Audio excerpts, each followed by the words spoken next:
pizza store up the street from my house, and they have this new deal, $10 for a large buffalo chicken pizza and 2 sides of ranch. Wheel it!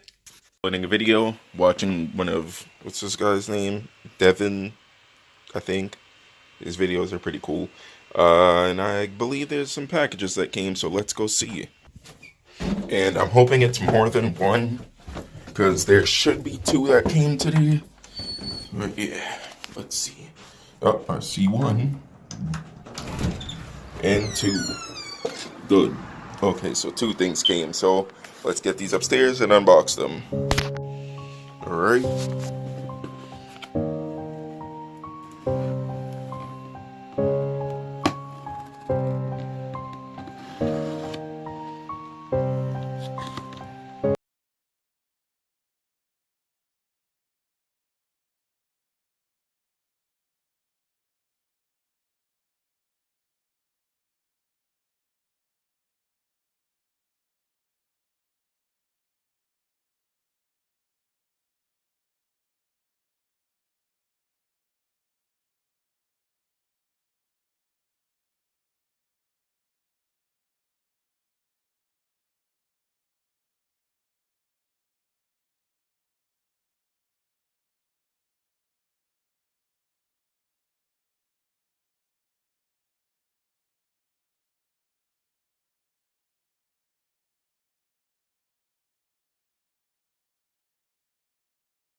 Titan check, which we're about to do right now.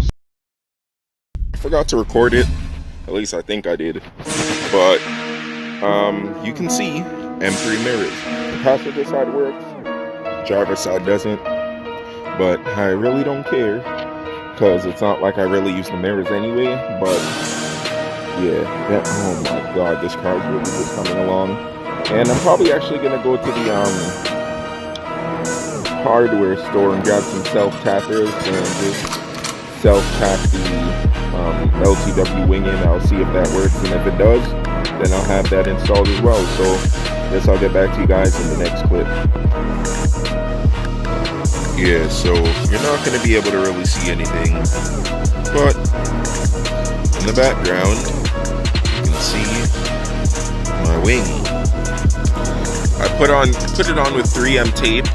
I'm gonna see if I can get a self-tapper through it, but for some reason there's something in it that the self-tapper wouldn't pass, so I'm probably just gonna have to buy a stronger one. Don't mind this rust spot right there.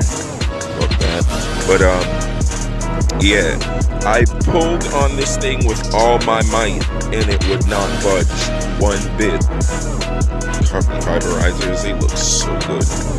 And yeah, the car is really coming along, like with all these simple little things.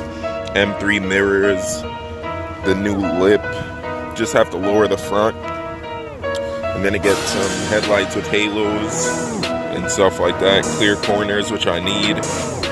And yeah, this thing is, oh man, I just missed having an E36. And then when I wide body and bag this thing, Jesus. But as you guys know, and as I said, I'm doing performance mods first. So as you guys saw, I just had to, the car looked too plain, so I just threw the wing and a couple other things on. Gonna probably grab a diffuser as well. But now it's just a point where I decide if I'm going to supercharge it or turbo it. I have two good offers. One from a supercharger company with the SC14, and then CX Racing. There's people selling used CX Racing kits, so I'm really trying to decide. Because one thing I really like is the fact that, what do you call it? Damn, this thing is rubbing a lot. Look at all that. But one thing I really like is the power band, and I don't even have the cams on yet, which I have to order. Hopefully, I'll grab that this week. But I don't have the cams on yet, and the way this thing is pulling with just the M50 manifold and the arms and stuff, it's really crazy. Like, you guys don't understand it. You guys really don't understand. The M50 intake manifold, I don't know why anybody was talking about low end torque, whatever. You barely notice anything unless it's just a simple fact that I have a big bore throttle body and the intake elbow. But these mods alone change the car completely. So just imagine how it's gonna be when I put my exhaust on, take the cats off, tune it, and have even more power, get the cams. So it's just like, man, I wonder how it would be with more power, just linear. And there's not really many supercharged E36s in the sense that they don't have the setup that I'm going for. So yeah. And then thanks for watching. I'll get back to you guys in the next video, because I'm falling in love with this car more and more every single day. Thanks for watching.